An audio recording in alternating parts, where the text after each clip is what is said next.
Sugar, if you missed part one of Friends, how to foster relationships in your 30s and 40s, here's what you missed. Actually, we've been friends since 1990, what? 93, 4?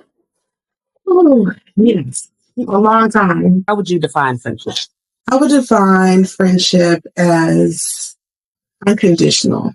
That means that you may show up as your best self. You may show up as your worst self. Mm-hmm. You may show up somewhere in between. And you are given grace to do that.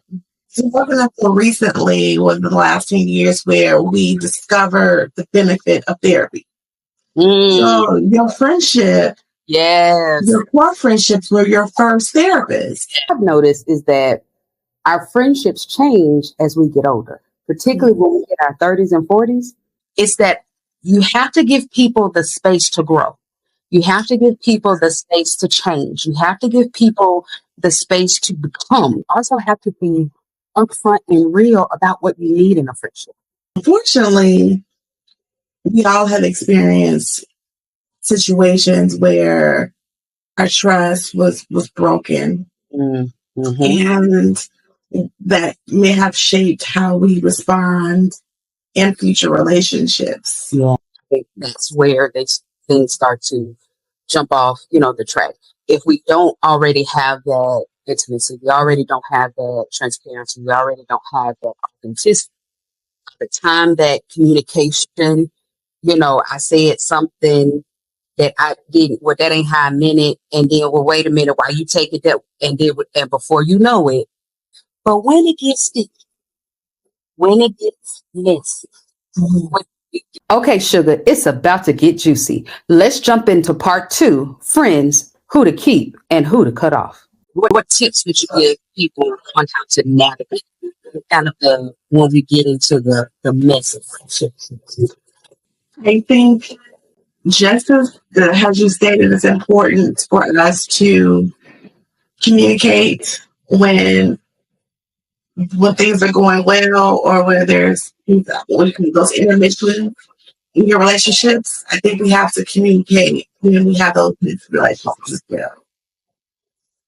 I remember having a relationship with a girlfriend, and it was very topsy turvy. It would be high, and the highs would be high, and the lows would be very, very low. And it's an emotionally draining relationship. And I had come to a point where the relationship no longer served me, and it no longer served her. And I had to decide whether or not I was going to let us just kind of drift apart, or was I going to have a communication and kind of almost have like a breakup sort, and just share just that this relationship no longer serves either of us, and explain why.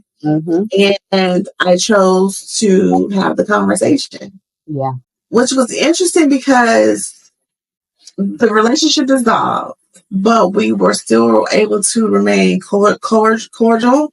There was animosity. There was no uncomfortableness when we were in the same space together, when we had future interactions because we had mutual friends. I hope that became a core memory in a pivotal moment of change. Yeah. Or maybe when she later did inventory and was at a point of transition, that memory would be there, because I still have love for that person and wanted that person to be able to show up as their best selves. But I was no longer able to go along for the ride for that transition to happen. Oh, it's important for me to call it out, to say, hey, this roller coaster is not healthy. And I've done it up to the point to where I no longer desire to part of it. Still love you, but I can't. Yeah.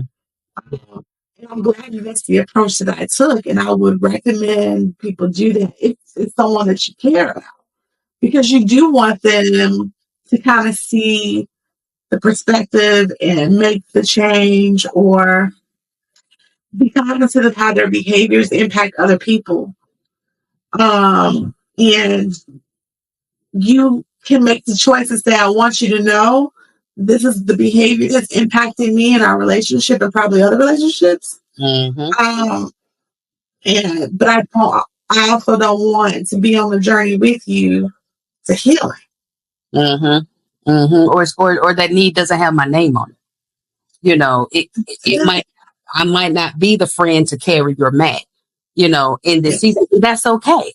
And that's totally okay. Girl, you done said a whole mouthful with that. So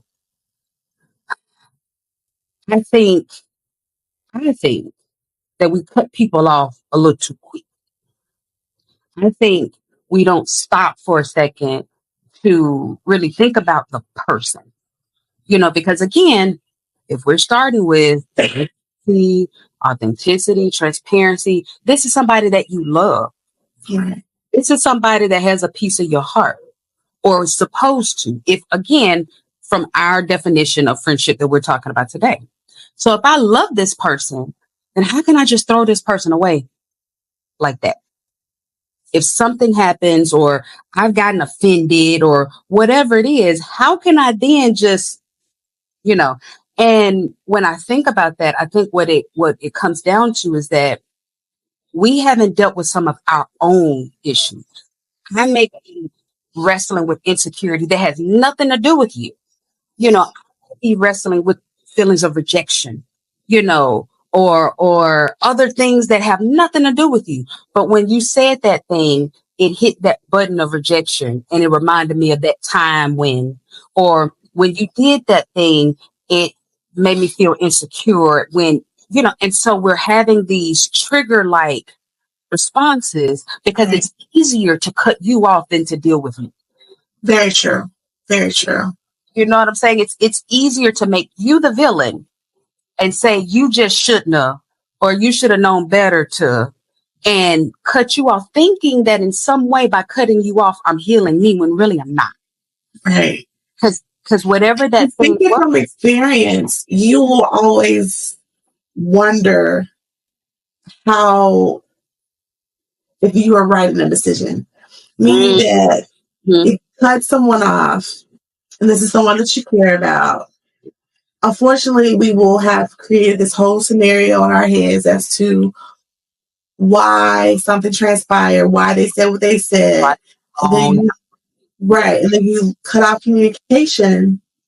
I don't know about you, but for me, that person always kind of creeps back into my mind, and I play that scenario over and over.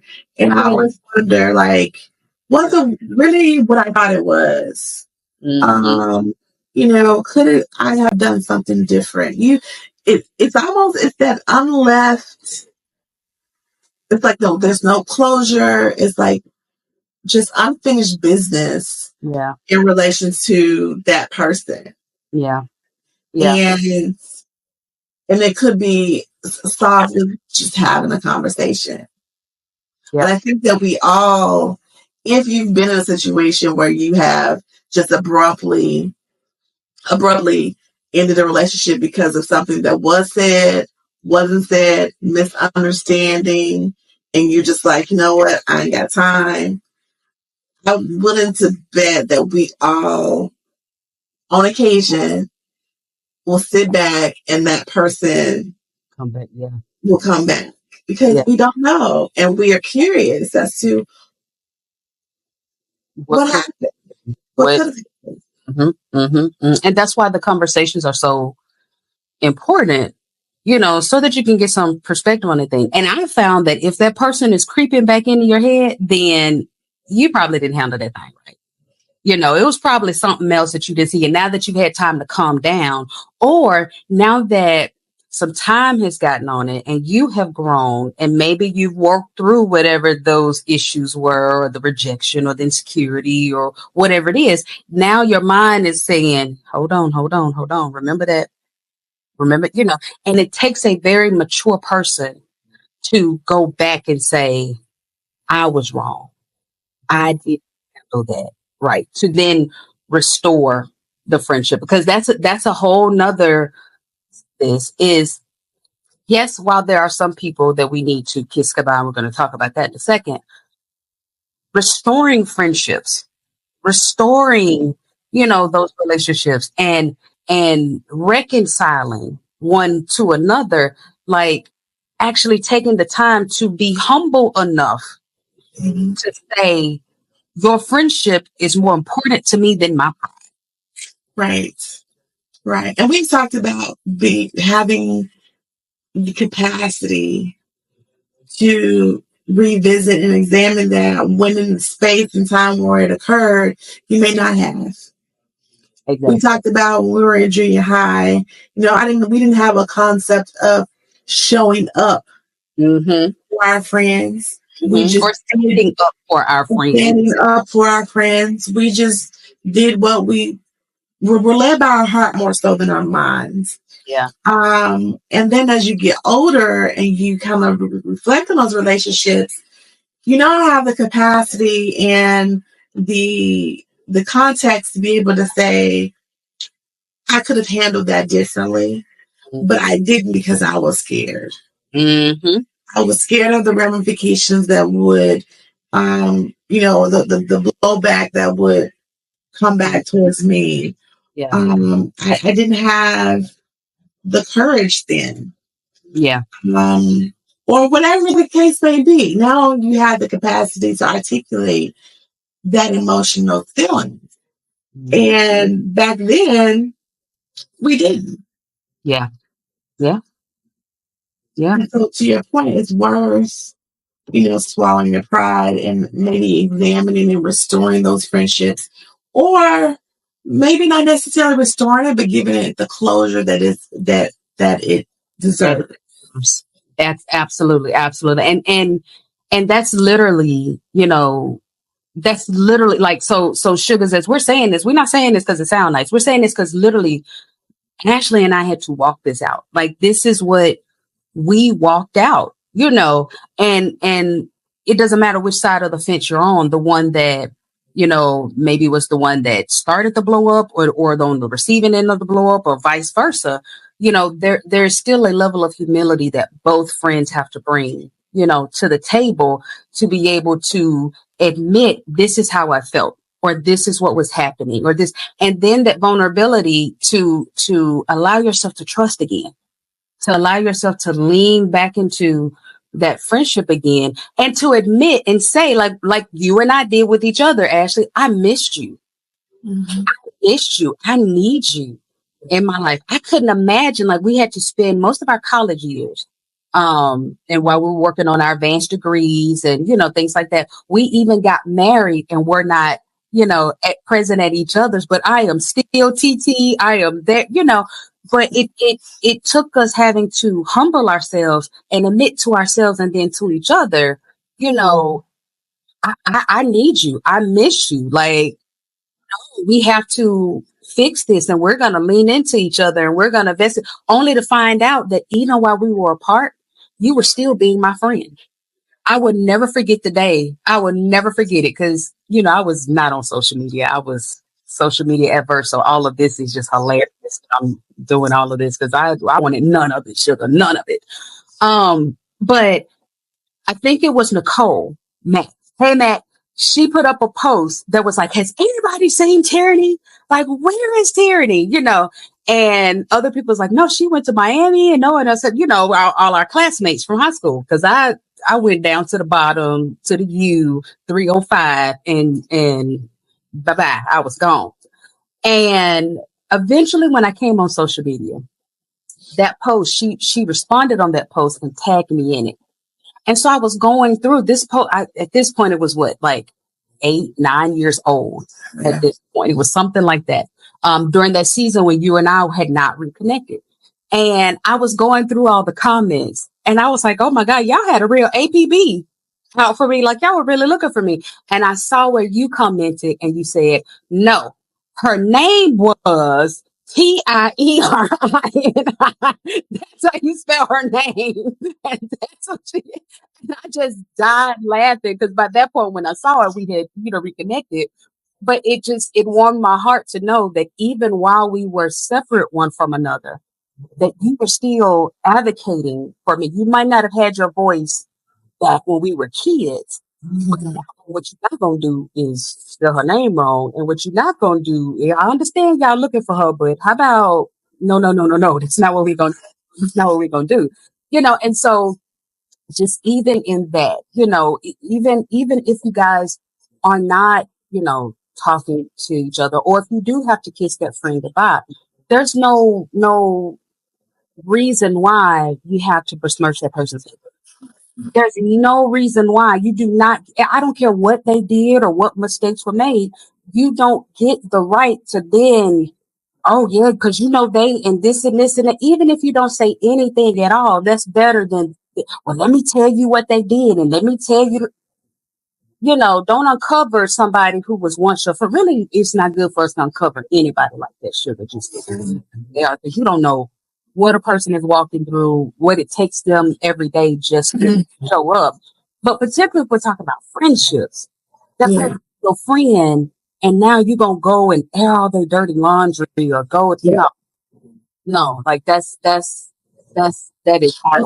That's a whole nother episode because that speaks more to the deficit within that person and their insecurities. That is not about friendship. That has to do with some trauma and some unworked through issues.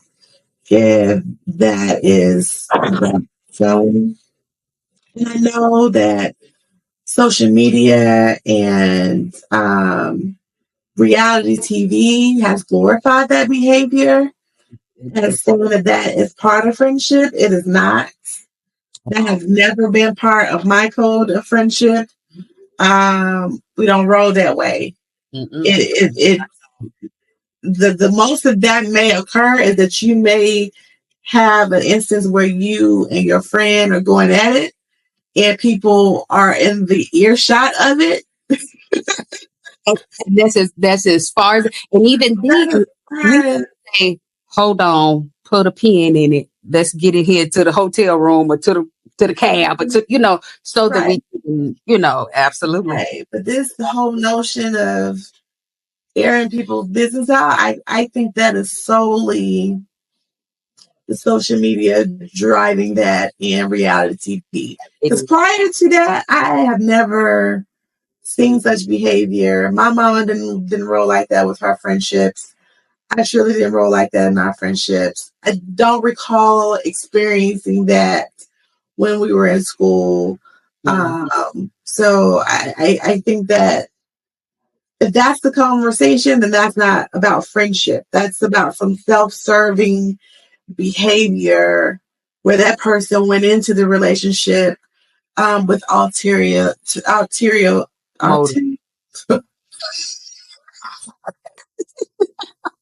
them motives, them kind of motives. Yeah. Absolutely. Another plan where you engage in that relationship, the whole time. Exactly. And I think it was present back then, but it just wasn't as prevalent. So back then, that's where we had the kitchen phone on the wall with the long cord, and we didn't know everybody's business until somebody picked up the phone and girl call and so I think it was present, but it just wasn't as prevalent. Like now we have it on any given day, 1 million people in our pocket or in our purse, that we can find out when so-and-so them done filed for divorce before the papers even hit the legal office. Good, so I think there's now this, not just a need to know, but feeling like I'm supposed to know, this I'm supposed to have access to what's going on in your house because reality TV and social media has profited on it. So it has now become a norm. Whereas back in the day, it was, now look, I'm gonna tell you that now I ain't the one to gossip, so you ain't heard it from me. It was still kind of kept at, I know I'm doing something wrong. Whereas now it's, well, no, that's just how we roll. Well, tell me the detail. What's the tea? What's the gossip? What's Right. the whoa, you know? And so I think that is what has exacerbated Yeah. seeing it, now more than we did back in the day. And I think that is why friendships have become so watered down than what they were back in That part. Yeah. back in the day, we didn't loosely throw the term friend around. We knew the difference between my friend and my associates or my colleague, whereas now it's, oh, that's my friend. Oh, that's my friend. Girl, let me tell you what, wait, did you just say that she was your friend? So I think that's why we don't have a good, strong working, not just a strong working definition, but an actual strong stance on Yes. friendship and how we approach friendships and how we regard friendships, and how we protect and cover our friendships. Like, Protect and cover. I think that's a whole, yeah, it's the protection and covering of that friendship and that relationship. tell my Just like you would with your family or your spouse. It's a relationship that you regard and you protect. And those friendships should have a similar framework where you're protecting that relationship and you're covering it. hmm Absolutely. I tell my clients all the time, my friends is what made me feel comfortable coming onto, social media and, doing this because I know the trolls hit the chat. I don't have to say a word because my hitter's going to be like, excuse me, what we not going to do is we not going, and vice versa. Like there's a level of protection that all of you automatically know that being my friend means fill in the blank. There's loyalty. There's, absolute honesty. There's just certain things that come with being a friend of mine and, and vice versa. So I think the question people have to ask themselves, because we're always looking and saying, well, they wasn't a good friend. Well, sugar, what comes along with being your friend? What benefits and rewards do people get in being your friend? What level of access? Because all my friends know as soon as that yacht get bought, they already know they don't even have to worry about. They already know. I already got my hat. I already got my bag. I got my bathing suit. you know, they already know what benefits come along with being my friend, and vice versa. I know in being Ashley's friend what I get. So that's the question that people have to ask themselves. I'm so busy trying to say who ain't being a good friend to me. Well, sugar, how are you being a good friend to them? Right. What type of friend? What are you giving out? As a friend. Right. Now, can you tell well, that's not a fair question because I know you can't. I guess the question is, how can you tell the difference for those who can't? How can you tell the difference between the friend that you need to keep versus the friend you need to cut off? I know I just put you smooth on the spot. I did. I did. That's her on the spot face, y'all. That's her on the spot. That's that's a layered Mm-hmm. question Mm-hmm. because you can't really just say that in like a sentence because then the context gets screwed up. Because I want to say, the relationship needs to end when it's one sided, but then you can add a layer and say where the point or you see signs where the individual you can't I am going to sum it up where there is a lack of balance. And I'll add one to it.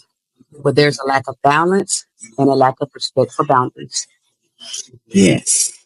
I know I can't come to your house and just walk in your door and say and do whatever because your husband gonna be looking at me like, now, man, we cool, we friend, but I can't just overrun. There's no respect for your boundaries, your personal boundaries, because I'm your friend. I can just do it. Or like you said, that balance piece where it's totally one sided, where it's not reciprocal. It's not, I'm being a friend to you, but you not being a friend to me, And that doesn't have to mirror each other. Because I don't want people to think, well, I do this to you, so you have to do the same thing for me. That's not it. That's not it. Not it. that is not it. That's not it. That is not it. Yeah. And there's so many people who have that messed up and they think that is it. Yeah.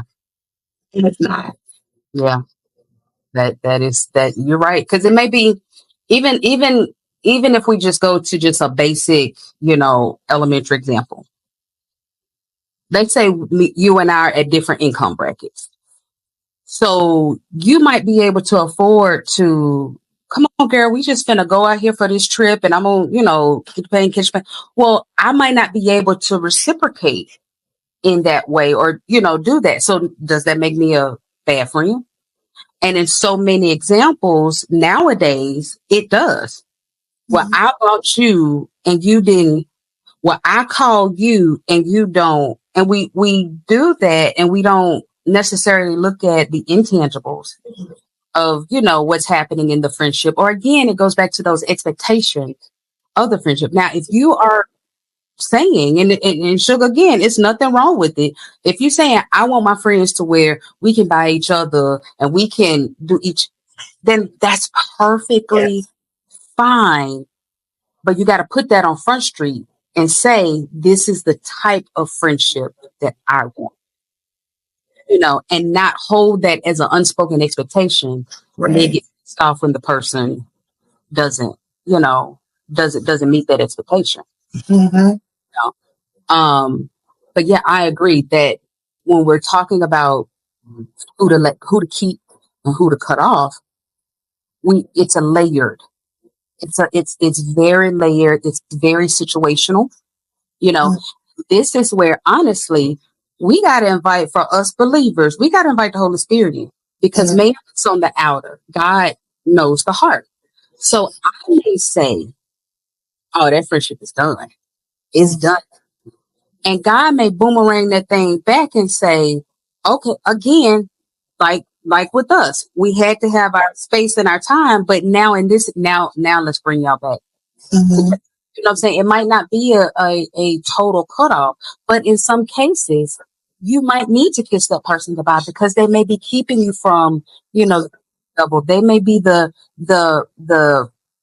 thing that's holding you back, or, because spirits jump. So their spirit of fear might become your spirit of fear. So now you're not executing on that business or whatever that thing is that God clearly told you to do, because now you have, come in bedfellows with this person that has all of this other stuff going on, and now it's yours. I literally dedicate an entire chapter in my book to this one topic, because we always look at, when we're talking about leveling up and getting to the next level and meeting our goals and all the things, and we'll only look at what we're doing and not the people that we're carrying with us. So said everybody that came with you can't go with you. Right. As new levels come, there's a new you that's required. What did Miss our forever first lady Michelle Obama? She said some of her friends lost oxygen, couldn't make the climb. Yes. As they were ascending to the White House, some of her friends lost oxygen. Not that they were bad people, but they just didn't go to that next level because of maybe some of the things that they hadn't dealt with in their own lives, or the insecurities, or, So when thinking about who you need to let go of, it's not just, okay, you hurt my feelings, so that means you're gone. No, it's not that, and it's not because, oh, we've been friends for a long time, so I need to keep you. No, it's not that either. It is literally situation by situation by situation. Look at where the balance is, where the boundaries are. Are they still iron sharpening? Iron sharpens iron. All of my friends were kind of using kind of the similar language as we continue to grow and we're sharpening each other. Are they holding you accountable? Are they making you better? or are you becoming bitter?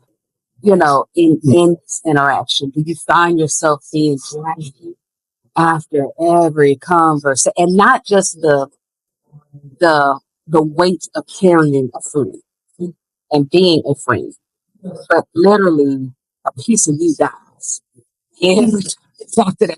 Like those are things to kind of to really look at. So when you find that the person is exhibiting manipulative behaviors within a relationship, Exactly. where they are using the friendship, to an end, whether it's to for material things, Mhm. emotional Yeah. status. Those are things that you really want to pay close attention to, because those relationships, those things can creep in a relationship that where it wasn't present before. Mm-hmm. Mm-hmm. Yeah. So you really have to be, to your point, leaning into the Holy Spirit and that discernment and evaluating and inventory those friendships regularly, so that you can say, okay, this is new. What is the root of this behavior? Why is this person approaching our friendship in this way when it wasn't that way before? Like you said, the communication, and the situational. So because it's situational, you have to constantly be evaluating and having those conversations and having that dialogue, so that you can pinpoint what the root is and determine if this is something that the conversation will resolve, or this person now has ulterior motives and this relationship no longer serves either of us, Right. Right. Right. or this person doesn't understand the boundaries that I've set, because now I am married and they just can't pop over the house like they used to. I just can't up and go like I used to. Mm-hmm. You can't walk around my house in your underwear like you used to. So real. Yes. And those are things where you have a conversation, but then when you realize that this person doesn't respect the boundaries, Right. and the direction of where your life is, those are where you may have to say, this relationship has come to an end. Ian, absolutely. Absolutely. Especially if you try to have the conversation. Right. And they're just all of the scenarios will warrant a conversation. right. But once a conversation is had and that person doesn't, respect your decision or your boundaries, or your feelings Mm-hmm. about the situation.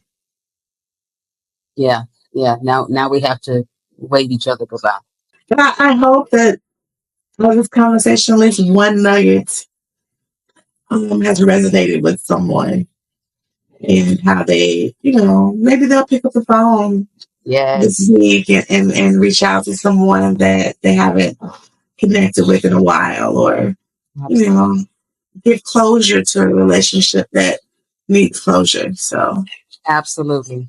Absolutely. That or just be reaffirmed in the friendships that they have, and, just have that comfort in knowing that, what, I got some ride eyes, yeah. and have a new appreciation for those relationships.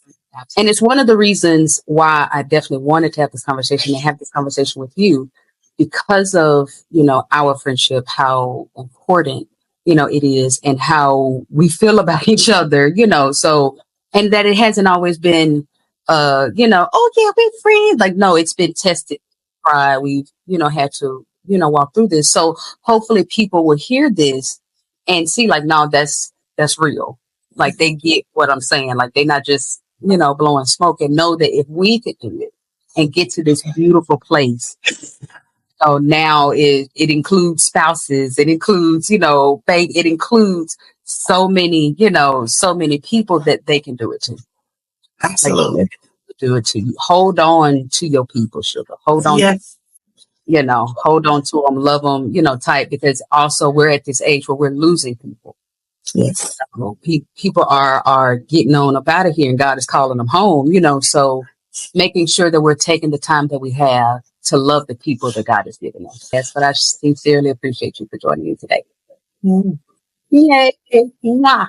Sugar, tune in next Tuesday where we will talk about the next F that can make or break your ability to level up and transform your life. Be sure to hit the bell and subscribe so that you'll be notified when new episodes drop. Thanks for watching, Sugar.